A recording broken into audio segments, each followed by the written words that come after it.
that my first day is a little overdoing it. Everything except a pen. Oh my God, I didn't actually forget a pen.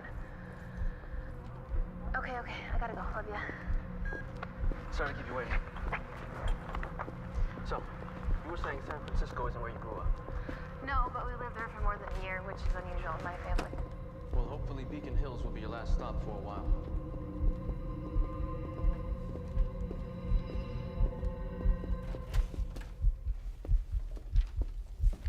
Class, this is our new student, Allison Argent. Please do your best to make her feel welcome.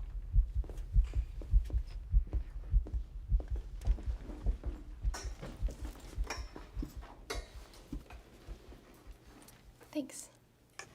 We'll begin with Kafka's Metamorphosis on page 133.